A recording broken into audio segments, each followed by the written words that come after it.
Eh bien, Mathieu, je te remercie énormément pour cet accueil. Ça me fait du bien. Et bonjour à vous tous. Bonjour si vous êtes nouveau en visite parmi nous. Nous allons commencer, donc j'ai préparé un PowerPoint, mais c'est beaucoup plus modeste que la semaine dernière. Donc, je vous invite à trouver dans la parole de Dieu le livre de 1 Corinthiens 15, le chapitre 1 Corinthiens 15, et vous avez les références là à l'écran.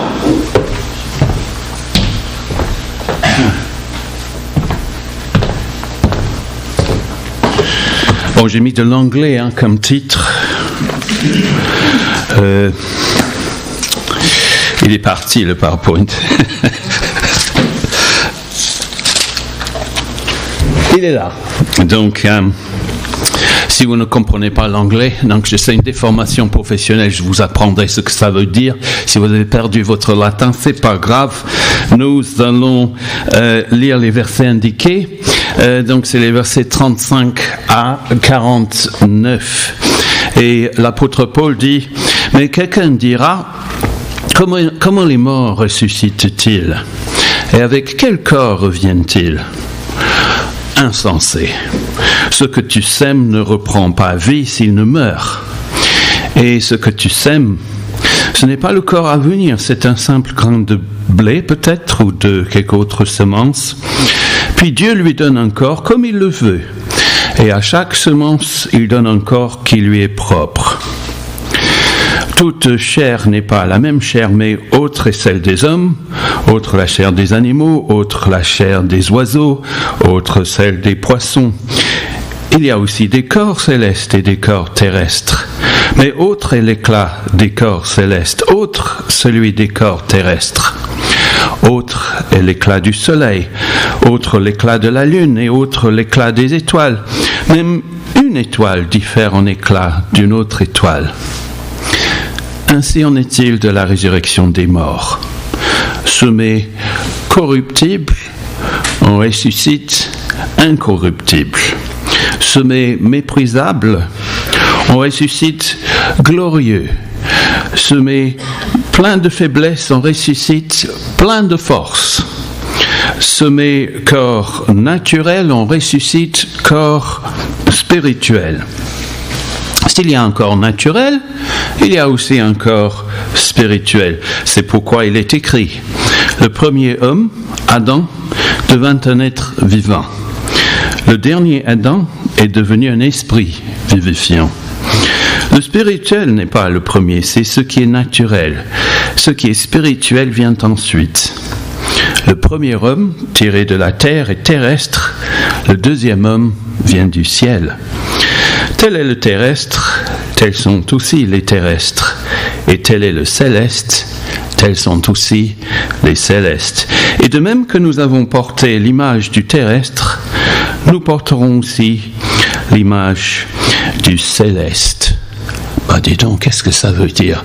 Seigneur, parle-nous ce matin, s'il te plaît, et montre-nous l'espérance que recèlent ces paroles.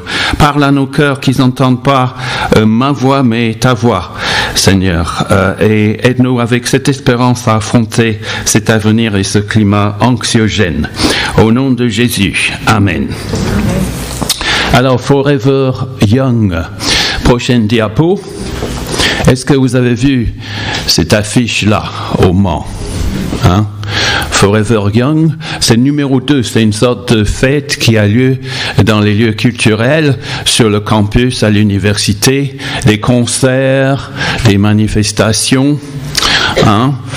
Et je pense que c'est assez approprié par rapport au passage.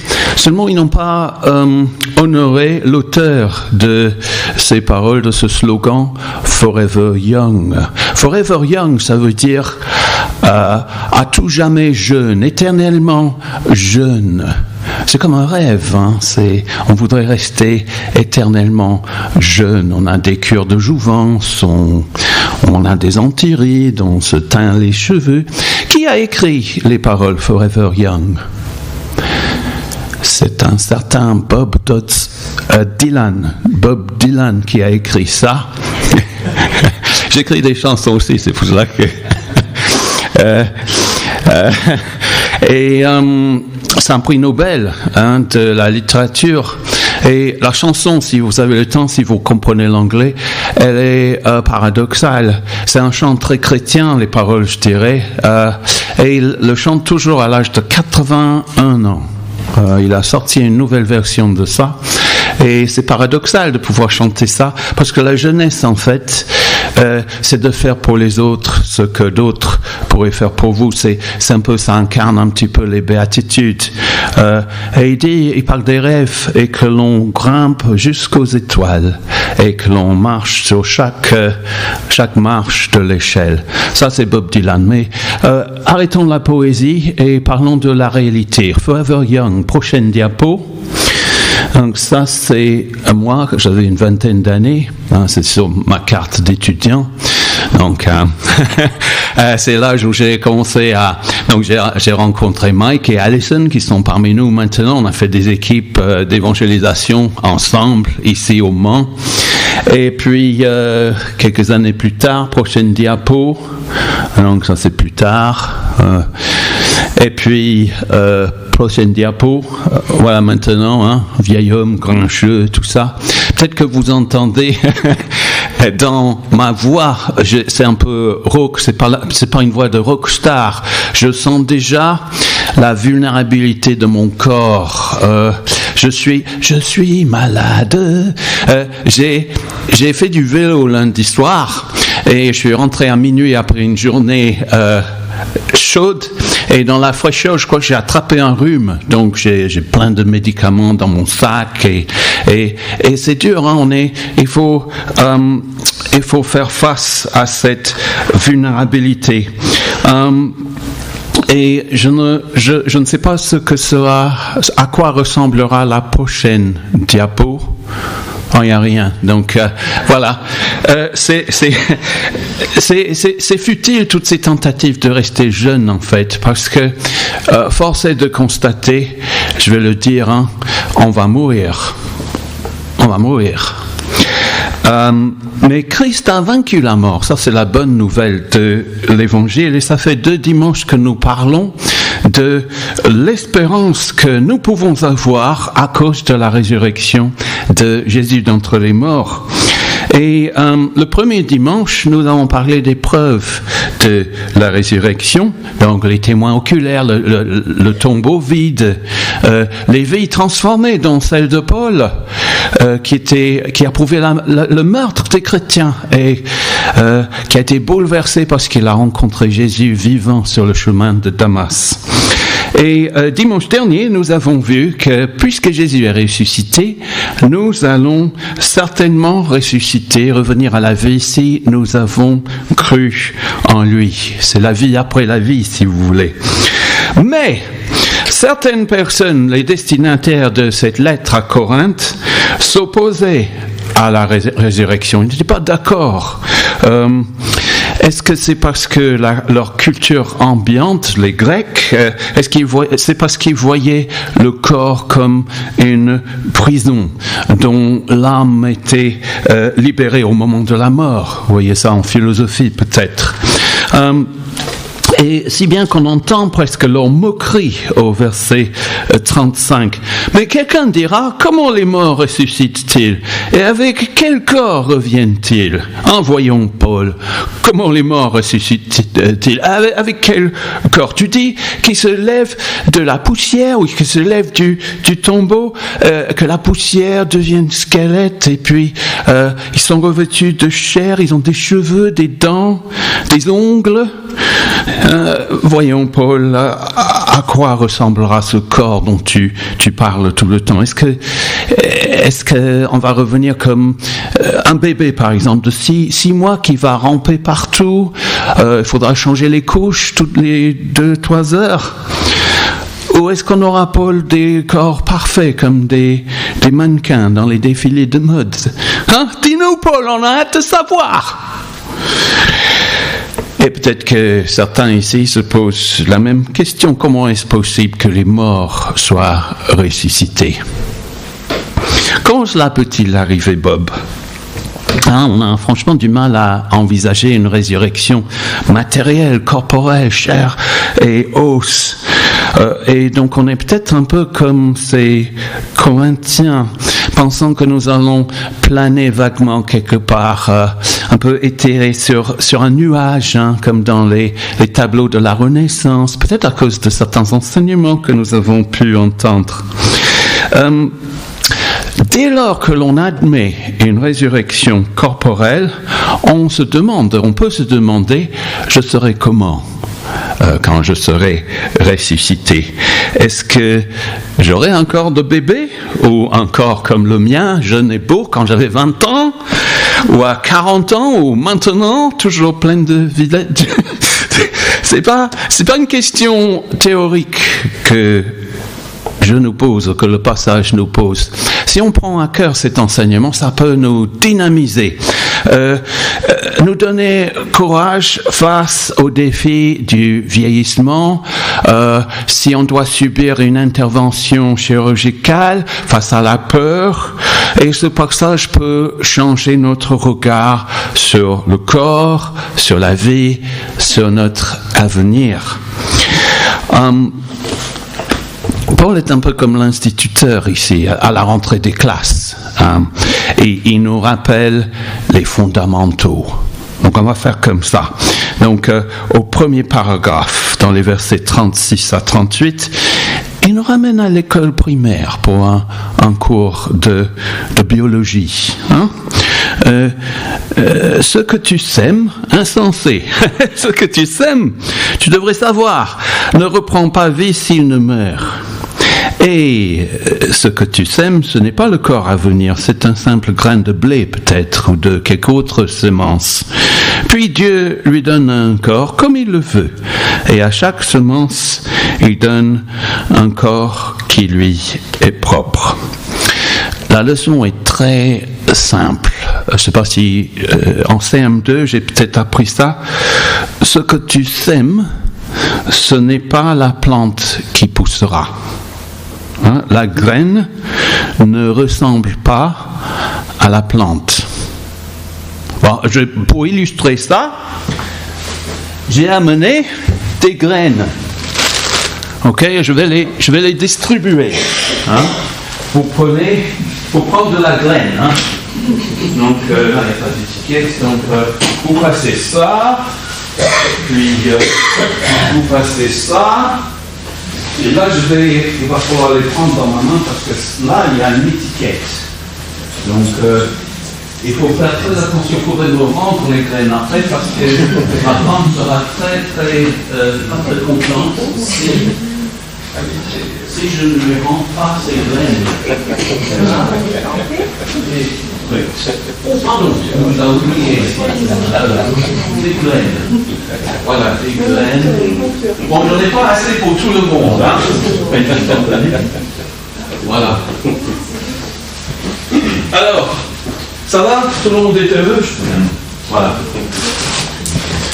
Alors, je vous donne 30 secondes pour me dire quelle plante votre graine produira.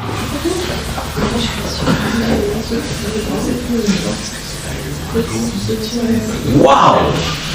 Cédric, tu es merveilleux. Cédric me dit que cette petite graine noire, je vais au micro, cette petite graine noire va produire un haricot. Un haricot de quelle couleur? Vert. Ok. Alors, est-ce que quelqu'un peut identifier une autre graine? Moi, c'est un chêne. Waouh! Regardez ça c'est un gland. Hier, je suis devenu glandeur, je suis allé chercher des glands et ça va devenir un grand chêne. Et puis d'autres, vous avez une graine plus plate. T'as une graine plate?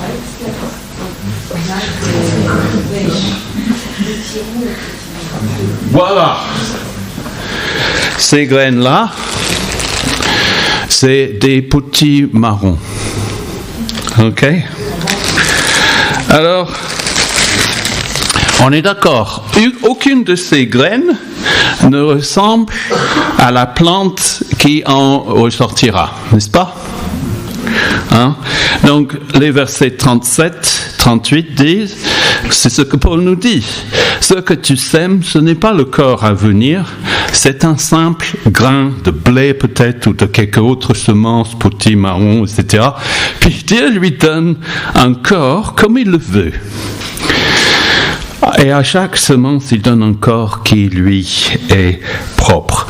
C'est très simple, mais c'est tellement important.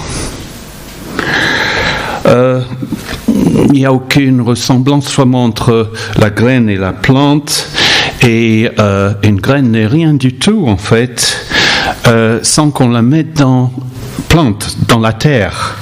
Et puis la graine meurt, se fracture, et puis la plante commence à pousser. Et au verset 42, Paul dit: ainsi en est-il de la résurrection des morts. Semé corruptible, on ressuscite incorruptible. Hein? Nous sommes habitués, Paul est en train de prendre l'exemple d'un monde où déjà les choses peuvent se transformer de manière incroyable. Incroyable, hein? Ce serait stupide, en fait, de dire, à partir de la graine, de dire, ah ben, moi je ne crois pas aux plantes. Je ne crois pas que les plantes existent. Hein? Je ne crois pas. Hein? Je ne pense pas que les plantes puissent exister. Et donc, il y a une énorme différence entre le gland, hein, et le chêne énorme qui est issu du gland. Hein. Dans mon école primaire, et avec mon papa, j'ai fait pousser des plantes à partir des graines. Et j'ai appris cette leçon depuis. Hein. Des graines se transforment en plantes. Et le Dieu qui a inventé la science, qui prend une petite graine et qui peut produire un arbre à 20 mètres de haut, comme le chêne que j'ai vu hier à Sargé, il peut prendre votre corps inerte et le mien et le transformer en quelque chose de très très différent. Jésus a dit: en vérité, je vous le dis, si le grain de blé tombé en terre ne meurt pas, il reste seul. Mais s'il meurt, il porte beaucoup de fruits. Et Paul dit à peu près la même chose dans ces versets 36 à 38. Hein? Ce que tu sèmes ne reprend pas vie s'il ne meurt. Et ce que tu sèmes, ce n'est pas le corps à venir. C'est un simple grain de blé peut-être ou de quelque autre semence. Puis Dieu lui donne un corps comme il le veut, et à chaque semence il donne un corps qui lui est propre. Tout dépend de Dieu, dit-il au verset 38. Hein? Il donne un corps, Dieu, comme il le veut. Et Dieu est tellement infiniment sage comme créateur. Il a déjà montré la variété de la création et la façon d'être qui est appropriée à chaque situation, chaque condition, chaque environnement. Hein? Donc, dans les versets suivants, à partir du verset 39, il parle des animaux pour la terre, des poissons pour les eaux, les oiseaux pour le ciel, les corps célestes ou des gaz incandescents dans l'espace, des étoiles qui rayonnent différemment les unes par rapport aux autres dans la galaxie, dans l'univers. Donc ça c'est les versets 39 à 41. Toute chair n'est pas la même chair, mais autre est celle des hommes, autre la chair des animaux, autre la chair des oiseaux, autre celle des poissons. Il y a aussi des corps célestes, des corps terrestres, autre est l'éclat des corps célestes, autre celui des corps terrestres, autre est l'éclat du soleil, autre l'éclat de la lune, autre l'éclat des étoiles, même une étoile différent éclat d'une autre étoile. Ainsi en est-il, etc.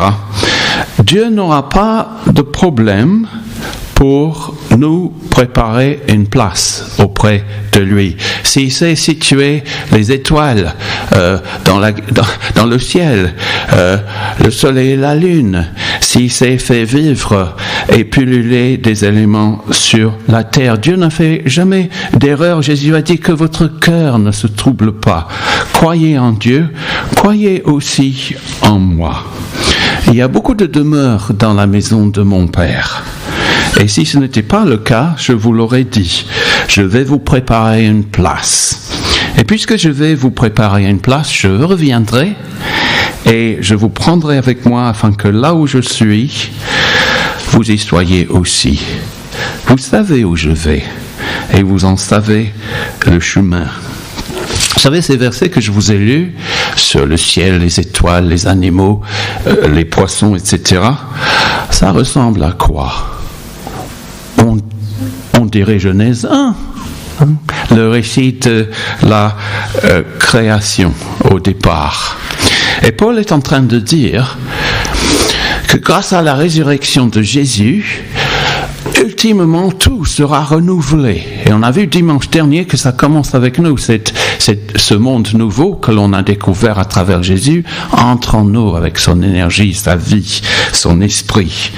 Il y aura une nouvelle création parce que nous qui devions gérer la terre sous Dieu, on s'est révolté et donc là on gère la terre toujours mais n'importe comment et regardez ce qui se passe, la planète qui va à la dérive, le réchauffement climatique, les jeunes et les moins jeunes qui vivent dans l'angoisse de l'avenir et ce climat anxiogène, voici une espérance pour nous parce que désormais nous pouvons prendre soin de l'ancienne création, enfin le monde actuel, mais Paul est en train de dire c'est en vue de Dieu va tout refaçonner, tout purifier, tout renouveler. Déjà, Paul a dit que Jésus est ressuscité dans le monde physique, le monde de la science. C'était dans les versets 1 à 11. On l'a vu.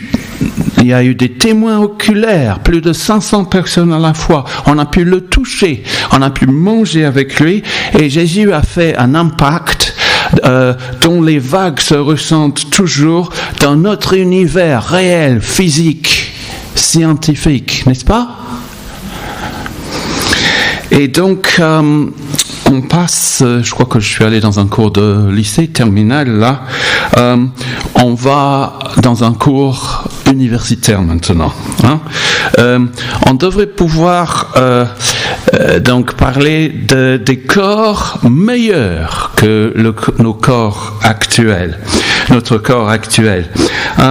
Le genre de corps que nous aurons ressuscité, ça va se passer vraiment, en réalité.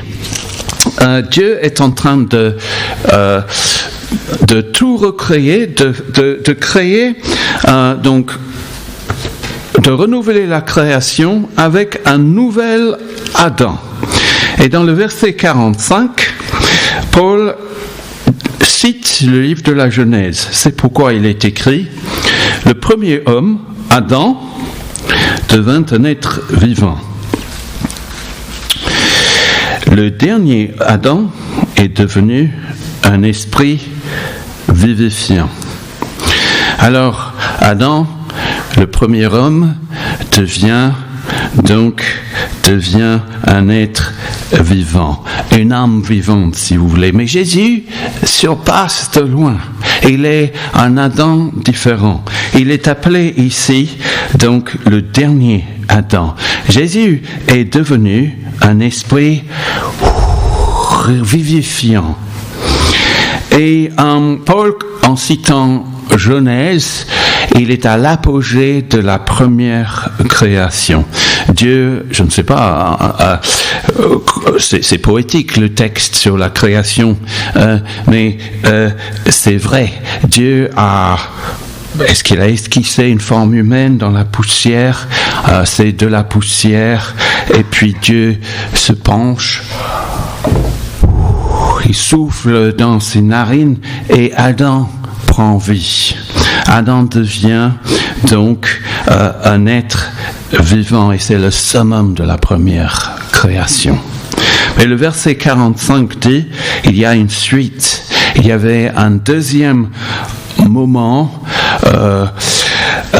c'était l'apogée quand quelque chose est devenu une chose nouvelle. Cette fois-ci, il y avait le corps de Jésus étalé dans la tombe. Et Dieu agit là dans la tombe aussi. Et il n'a pas juste ramené Jésus à son état antérieur. Loin de là, la résurrection, en fait, a effectué des changements importants à Jésus, l'homme. Jésus est désormais, Jésus est devenu un esprit vivifiant. Et là où Adam était un être vivant. Donc Jésus peut insuffler, donner la vie à tous ceux qui viennent vers lui. Il est différent d'Adam, aussi différent que la terre et la poussière sont différentes du ciel. Et donc, au verset 49, Paul dit que, je vais le lire, de même que nous avons porté l'image du terrestre, nous porterons aussi l'image du céleste. Chaque chrétien portera l'image de Jésus. Et il faut souligner la réalité corporelle de Jésus ressuscité. Il est vivant, il a mangé avec ses disciples et il souffle là sur eux. Il dit que la paix soit avec vous.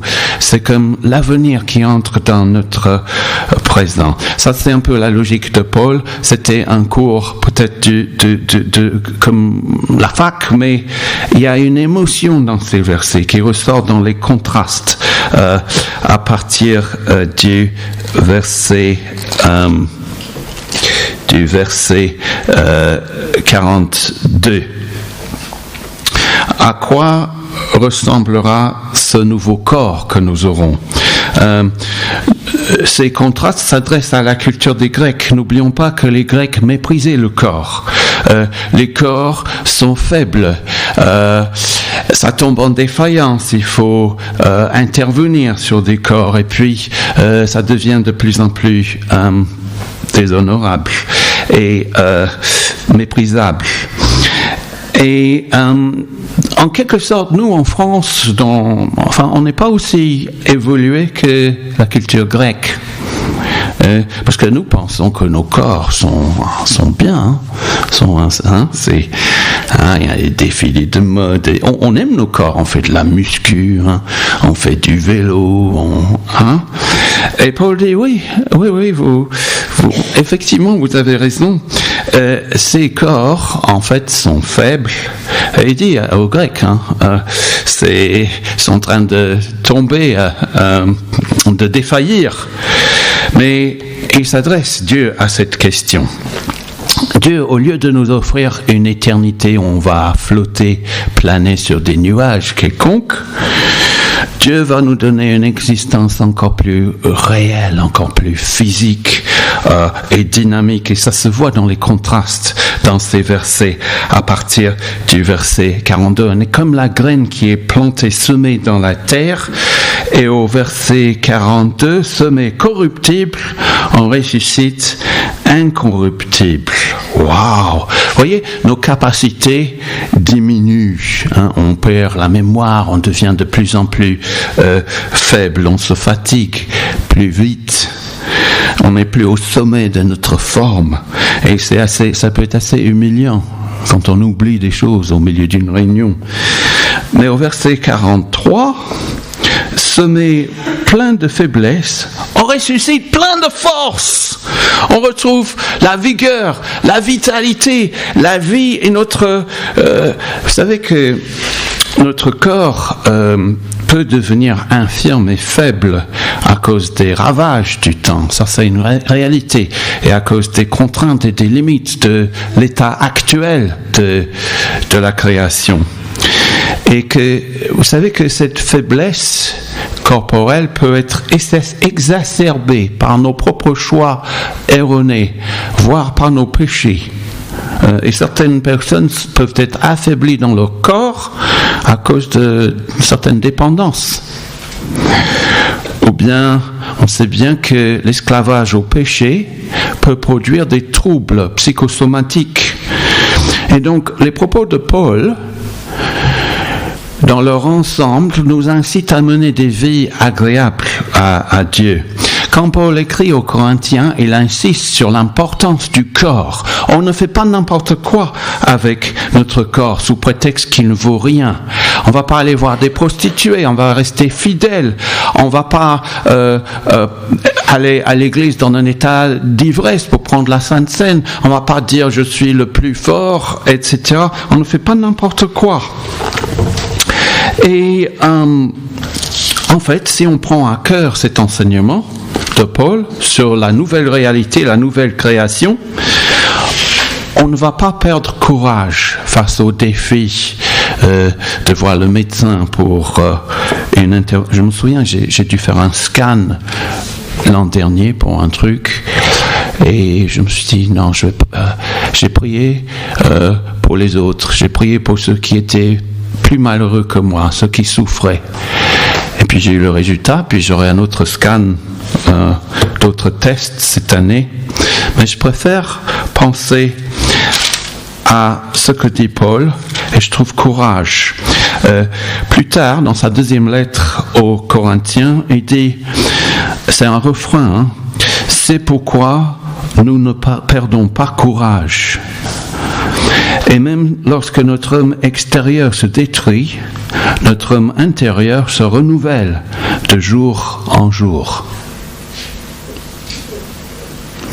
Et plus je suis faible, plus je suis fort, plus j'avoue voilà, et je suis renouvelé. Si vous pensez à ça, si vous ressassez tout ça dans votre cœur, vous allez trouver, ça, c'est du travail. C'est pas facile, mais vous allez trouver le courage pour affronter votre vulnérabilité, votre peur.